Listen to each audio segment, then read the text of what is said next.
আজকে যে ক্লাসটা সেটা হচ্ছে অ্যামালগামেশনের দুটো ভিডিও পাঠিয়েছি আমি। এটা হচ্ছে কনসেপ্টের ব্যাপারে, দুটোই কনসেপ্টের ব্যাপারে পারচেস কনসিডারেশন দিয়ে পাঠিয়েছি।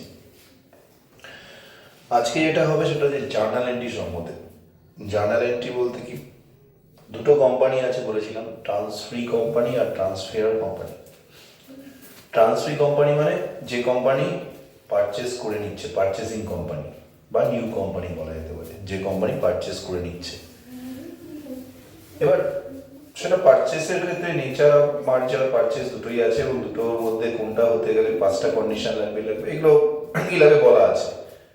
তো আমাদের মেন যেটা লাগবে সেটা হচ্ছে নেচার অফ, মানে মার্জার পারচেসের ক্ষেত্রে ট্রান্সফ্রি কোম্পানি যে কিনে নেয় তার জার্নাল কি হবে, আর ট্রান্সফার কোম্পানি জার্নাল কি হবে। তো আজকে আমরা আলোচনা করবো ট্রান্সফ্রি কোম্পানি জার্নাল নিয়ে। তো ট্রান্সফ্রি কোম্পানি জার্নাল বলতে in the books of transferee company বা পারচেসিং কোম্পানি বা নিউ কোম্পানি, সেক্ষেত্রে হবে নেচার অফ মার্জারের ক্ষেত্রে একটা জার্নাল হবে, নেচার অফ পারচেসের ক্ষেত্রে একটা জার্নাল হবে। তাহলে নেচার অফ মার্জার যেদিক দিয়ে বলি বা নেচার অফ পারচেস যাই বল, সেটা ফার্স্ট হচ্ছে অন ডিউ ডেট।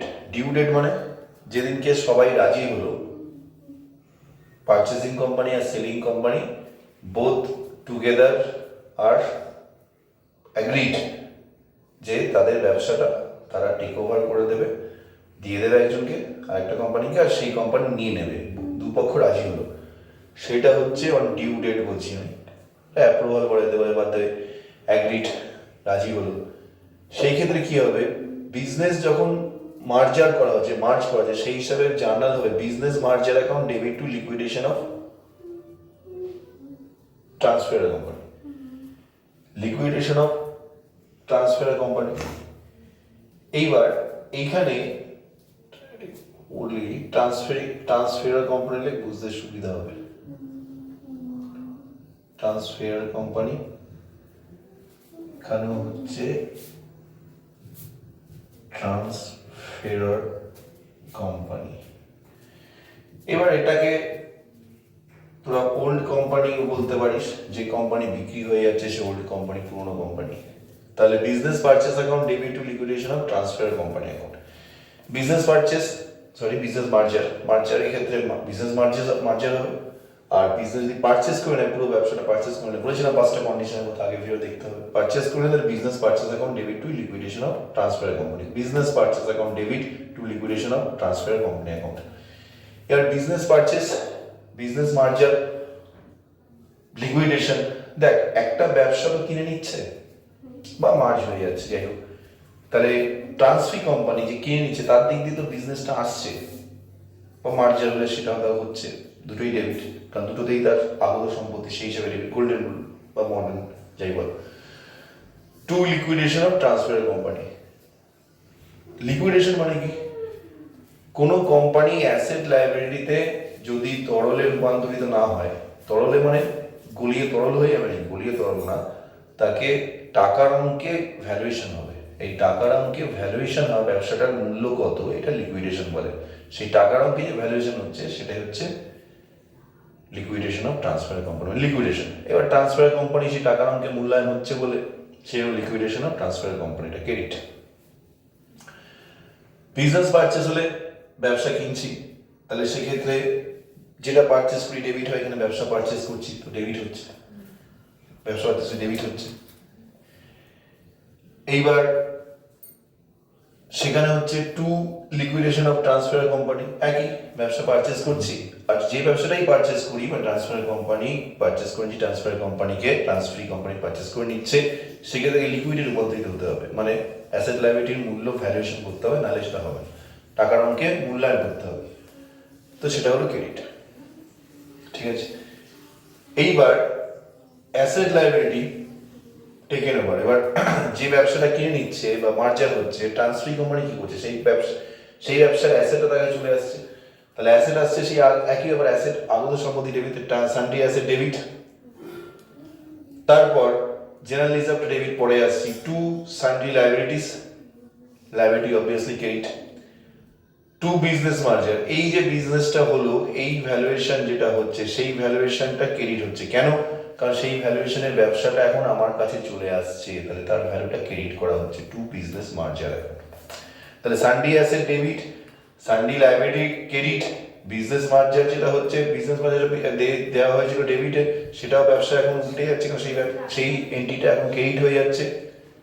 আর যদি তার রিজার্ভ থাকে, রিজার্ভ বা সারপ্লাস কিছু থাকে, মানে ট্রান্সফেয়ার কোম্পানি, ট্রান্সফ্রি কোম্পানি জানা করছি, ট্রান্সফেয়ার কোম্পানি যে বিক্রি হয়ে যাচ্ছে, তার যদি কোনো রিজার্ভ সারপ্লাস থাকে, তো সেটাও সেই কোম্পানি, মানে এই কোম্পানি এখন হচ্ছে ট্রান্সফ্রি কোম্পানি অর্থাৎ পারচেজিং কোম্পানির, কিন্তু সেটা রিজার্ভ সারপ্লাস হয়ে যাবে। তো সেই জন্য এলো। এইবার ডেবিট দুটো কারণে না মেলে, নর্মালি ডেবিট দিকটা সানডি অ্যাসেটের পরে লাইবিলিটি ডেবিট দিকটা যদি না মেলে, সেক্ষেত্রে ওটা হবে হচ্ছে জেনারেল রিজার্ভ, ন্যাচারাল মার্জার। আর সেম জিনিস এখানে হবে, সেক্ষেত্রে এইটা হয়ে যাবে হচ্ছে sundry asset account debit, goodwill account debit, balancing ফিগারে to sundry liability to business purchase. এবার এখানে গুডউইল বিজনেস পারচেস, ব্যবসাটা পারচেস করে হচ্ছে, তার রিজার্ভ সারপ্লাস অটোমেটিক ক্যালকুলেশন হয়ে যায়, রিজার্ভ আর সারপ্লাস ব্যবসা বিজনেস পারচেসের ক্ষেত্রে হবে না, সেক্ষেত্রে ডিফারেন্সটা যেটা ডেবিট দিকে আসবে সেটা ক্রেডিট, এই ডেবিট দিকে আসবে সেটা গুডউইল। এবার কথা হলো ক্রেডিট দিকে কি ব্যালেন্স আসতে পারে? না, ক্রেডিট দিকে আসবে না। কেন আসবে না? দেখ, নর্মালি কি হতে পারে, বেশিরভাগ ক্ষেত্রে ক্রেডিট দিকে আসবে না বলবো, বেশিরভাগ ক্ষেত্রে ডেবিট দিকে আসবে। তার কারণ হচ্ছে ব্যবসাটা অবভিয়াসলি, যে ব্যবসা কিনছি তাকে বেশি মূল্য দেওয়া হবে। খুব ভালো করে বুঝবি জায়গাটা, যে ব্যবসা কিনছি আমি বলতে ট্রান্সফ্রি কোম্পানি, তাই কিন্তু বেশি মূল্য দেওয়া হবে। যখনই তাকে বেশি মূল্য দেওয়া হবে, বাট কেন দেওয়া হবে? বেশি মূল্য দেওয়া হচ্ছে কেন? Because of his goodwill. আর মার্জার হলে, বেশি মূল্য দেওয়া হলে সেটা কি হবে? সেটা একটা জেনারেল হিসেবে চলে যাবে। তো বেশিরভাগ ক্ষেত্রে এটা বেশি মূল্য দেওয়া হবে, মানে ব্যাপার হচ্ছে এই ক্যালকুলেশন এরকম হয়, ওটা হচ্ছে ভ্যালুয়েশন অফ শেয়ারের মতো, অ্যাসেট থেকে লায়াবিলিটি বাদ দেবো, টোটাল অ্যাসেট থেকে এক্সটার্নাল লায়াবিলিটি যেগুলো সেগুলো বাদ দেবো, বাদ দেওয়ার পর যেটা দাঁড়াবে সেই ভ্যালুটা হচ্ছে ব্যবসার মূল্য। তার থেকে বেশি টাকা দিলে, টাকা শেয়ার ডিবেঞ্চার এগুলো হতে পারে, তার থেকে বেশি মূল্য দিলে সেটা গুডউইল, কম মূল্য দিলে সেটা ব্যাডউইল। তো ব্যাডউইল তো দেখানো যায় না, সেক্ষেত্রে কি হবে? যদি কম মূল্য দেয় সেটা আসবে কিন্তু ক্যাপিটাল রিজার্ভে। এখানে যদি কম মূল্য দিত তাহলে সেক্ষেত্রে এটা ক্যাপিটাল রিজার্ভে, টু ক্যাপিটাল রিজার্ভ আসতো। আর এটা তো রিজার্ভ আর সারপ্লাস যেটা আসবে তার সাথে অ্যাডজাস্ট হয়ে যাবে, মানে পুরোনো কোম্পানির রিজার্ভ আর সারপ্লাসের সাথে মূল্য কম দেওয়ার জন্য, যদি মূল্য কম দেওয়া হয়, তার মূল্য কম দেওয়ার জন্য সেই টাকাটা এখানে রিজার্ভ আর সারপ্লাসের সাথে অ্যাডজাস্ট হয়ে যাবে। কিন্তু মাথায় রাখবে বেশিরভাগ ক্ষেত্রে গুডউইলই হবে, মানে একটা ব্যবসায় আর একটা ব্যবসায় কিনে নিচ্ছে বিকজ ইট ইজ গুডউইল। এবার বলতে পারি স্যার ব্যবসা কি লসে হতে পারে না, ব্যবসা কি খারাপ চলতে পারে না? হ্যাঁ, ব্যবসা খারাপ চলতে পারে, ব্যবসা খারাপ চলতে পারে, তার জন্য ব্যবসা বিক্রি হয়ে যায়, তার জন্য ব্যবসা মার্চ করে যায়, সেক্ষেত্রেই বলছি, সেক্ষেত্রে ব্যাডউইল হয় না, কম টাকা দেওয়া হয়, কম টাকাটা তার ব্যাডউইলের জন্য, কিন্তু ব্যাডউইল হবে না, সেক্ষেত্রে সেটা করতে হবে ক্যাপিটাল রিজার্ভ, আর তখন ক্যাপিটাল রিজার্ভে ক্রেডিট দিকে আসবে, আর এখানে তখন গুডউইল আসবে না, এখানে টু ক্যাপিটাল রিজার্ভ হবে, আর এখানে রিজার্ভ সারপ্লাস অ্যাডজাস্ট হয়ে যাবে, আর এখানে টু ক্যাপিটাল রিজার্ভ হবে। ক্লিয়ার? নেক্সট, এবার পারচেজ কনসিডারেশন যে অ্যামাউন্ট, যেটা আমি বলছিলাম, সেটা হচ্ছে অ্যাসেট থেকে লায়াবিলিটি বাদ দিয়ে, মানে টোটাল অ্যাসেট থেকে কারেন্ট লায়াবিলিটি, এক্সটার্নাল লায়াবিলিটি এগুলো বাদ দিয়ে যে ভ্যালুটা দাঁড়াবে, সেই ভ্যালুর বেশি দিলে গুডউইল, কম দিলে ব্যাডউইল। ব্যাডউইল হয় না, ক্যাপিটাল রিজার্ভ রেজিস্টার, কিন্তু ভ্যালু তো দিতে হবে কিছু। এবার সেই ভ্যালু, যে ভ্যালুটা দিচ্ছে, যে টাকাটা বা যে মূল্যটা, টাকা বলা ভুল, যে মূল্যটা পেমেন্ট করবে সেটা পারচেজ কনসিডারেশনের পেমেন্ট, সেটা পারচেজ কনসিডারেশনের ভ্যালু। আর সেই ভ্যালুটা কি হবে? সেটা শেয়ারে দিতে পারে, ডিবেঞ্চারে দিতে পারে, ক্যাশ দিতে পারে। তো সেক্ষেত্রে কি হবে? সেক্ষেত্রে জার্নালটা হবে নেচার অফ মার্জারের ক্ষেত্রে liquidation of old company account debit. Liquidation old company account debit কেন?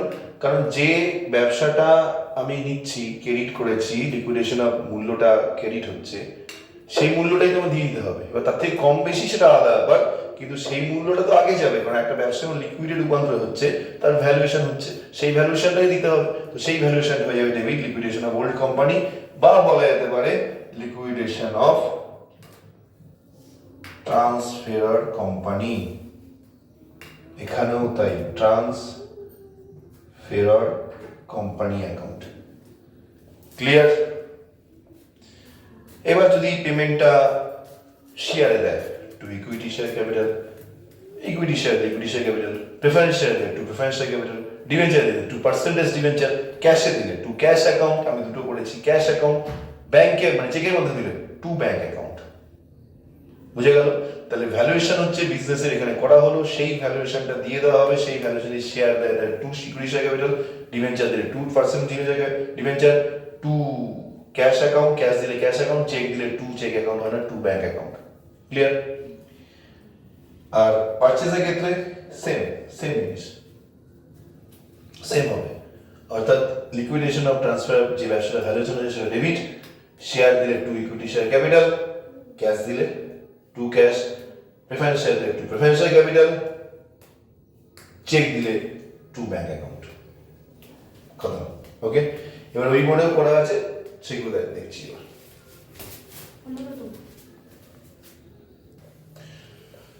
আচ্ছা, এবার পারচেজ কাউন্সিল পেমেন্টের পরে for payment of liquidation expenses. Liquidation expense মানে এই যে এখানে ছিল ভিডিওতে যে লিকুইডেশন মানে লিকুইডেশন হলো, লিকুইডেশনের রূপান্তর, লিকুইড মানে ভ্যালু অ্যাসেট অফ লাইবিলিটির মূল্যায়নটা হলো।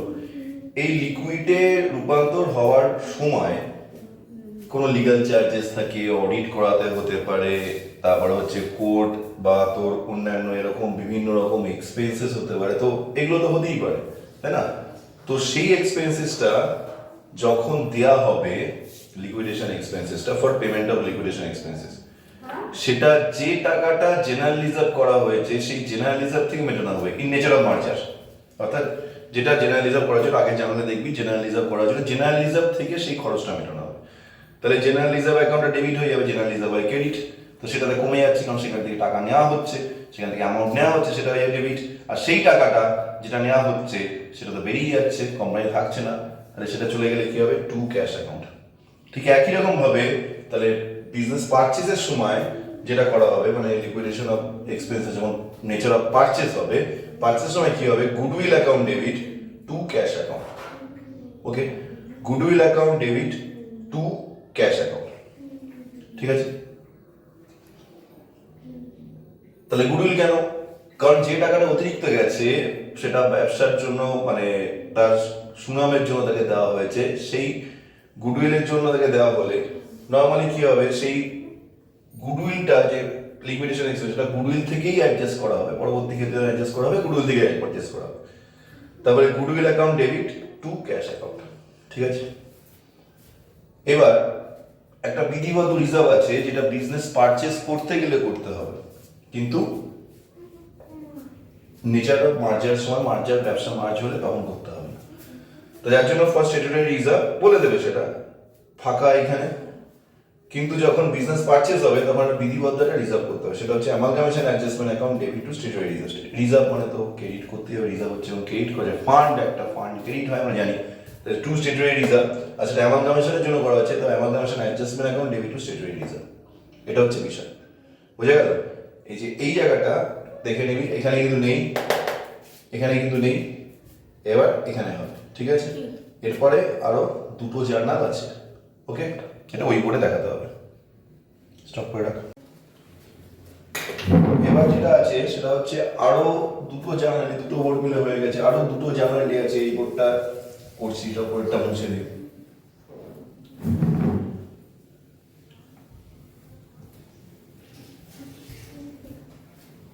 এইরকম কেস হতে পারে যে কোনো ক্রেডিটারকে এরকম হতে পারে যে কোনো ক্রেডিটারকে পেমেন্ট দেওয়া হচ্ছে, বা একই লোক ক্রেডিটার বা ডেটার বা এরকম কোনো অ্যাডজাস্টমেন্ট আছে, বা কোম্পানি নিজে কিছু মানে ট্রান্সফার কোম্পানির কাছ থেকে কিছু কিনেছিল বা দিয়েছিল, মানে সোজা কথা যে সেট অফ। তো এরকম যদি সেট আপ হয় বা ট্রান্সফার কোম্পানির মধ্যে কিছু লেনদেন আছে, তাদের মধ্যে নিজেরাই ক্রেডিটার, সেক্ষেত্রে কি হবে? সেই ক্রেডিটার ডেটাটা অ্যাডজাস্ট করতে হবে। কি অ্যাডজাস্টমেন্ট করতে হবে? মানে ব্যাপারটা বোঝা গেল তো? মানে মনে হচ্ছে এরকম যে এ কোম্পানি মনে কর transfer company, B company transferee company, বা ট্রান্সফারি কোম্পানি এ কোম্পানির কাছে কিছু বিক্রি করেছে, আবার বি কোম্পানি ওর কাছ থেকে কিছু আবার কিনেছে বি কোম্পানি। তাহলে একই দিক থেকে হচ্ছে কিছু বিক্রিও করেছে, কিছু আবার কিনেছে, তাহলে পাওনাদার দেনাদার দুটোই হয়ে গেল, মানে ক্রেডিটার ডেটার দুটোই হয়ে গেল। সেক্ষেত্রে কি হবে? এই ক্রেডিটার আর ডেটার একটা অ্যাডজাস্টমেন্ট করতে হবে। সেটা কি হবে? ক্রেডিটার ডেটার অ্যাডজাস্টমেন্ট যেটা হবে সেটা হচ্ছে ক্রেডিটার হলো ক্রেডিট, তাহলে সে এখন ক্রেডিটার থাকছে না, তো ক্রেডিটার এখন হয়ে যাবে ডেবিট। আর ডেটর যে সেও এখন এই মুহূর্তে ডেটর থাকছে না, কারণ কোম্পানি নিজস্ব ব্যাপার চলে আসছে, এখানে দুটো কোম্পানি মার্জ হয়ে যাচ্ছে বা পারচেজ হয়ে যাচ্ছে, নিজস্ব ব্যাপার চলে আসছে, তো সেইটাকে অ্যাডজাস্ট করতে হবে। তো creditor account debit to debtor account, এটা এখানেও সেমই হবে, আর লিখলাম না creditor account debit to debtor account. এটা হচ্ছে একটা মার্জ করার সময় একটা সেট অফের এন্ট্রি হয়ে থাকে, একই যেহেতু একই কোম্পানি ক্রেডিটার একই কোম্পানি ডেটর, মানে দুটো কোম্পানিতে এক হয়ে যাচ্ছে, এখন সে পারচেজ করে নিক আর মার্জ করে নিক, দুটো কোম্পানি এক হয়ে যাচ্ছে, মানে একই কোম্পানি ক্রেডিটার একই কোম্পানি ডেটর। এটা হচ্ছে সেট আপ এর, এটা সেট আপ বলে হেডিং দিও, তোরা লিখে রাখতে পারিস যে সেট আপ বলে এটাকে করা যেতে পারে, অসুবিধা কিছু নেই। বুঝে গেল?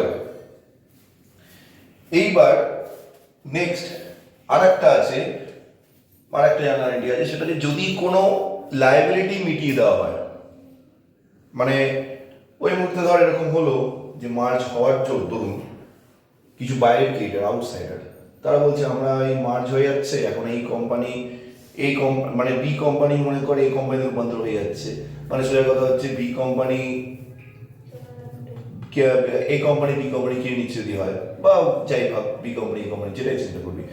এবার ট্রান্সফার কোম্পানি যারা লাইবিলিটি হোল্ডার আছে বা ক্রেডিটার আছে বা কোনো দেনা বা কোনো পাওনা আছে, তারা থাকতে চাইছে না, তারা বলছে আমাদের টাকাটা মিটিয়ে আমরা চলে যাবো বা আমরা নিয়ে নেবো।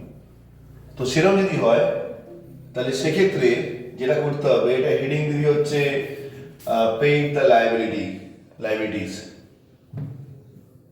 তো সেক্ষেত্রে হবে যে লাইবিলিটিটাই হোক সেটা ডেবিট হয়ে যাবে, লাইবিলিটি হয় ক্রেডিট, সেটা দিয়ে ডেবিট হয়ে যাবে টু ক্যাশ অ্যাকাউন্ট, ক্যাশ দিয়ে দেওয়া হবে টু ক্যাশ অ্যাকাউন্ট, চেক দিলে টু চেক বা ব্যাংক অ্যাকাউন্ট, এরকম হতে পারে। বা কোনো কোম্পানি যদি বিল দিয়ে দেয় তাহলে বিলস পেবেল অ্যাকাউন্ট, বিলের মাধ্যমে পেমেন্ট করে দিল বিলস পে অ্যাকাউন্ট, চেক দিলে ব্যাংক অ্যাকাউন্ট, ক্যাশ দিলে cash account, liability account debit.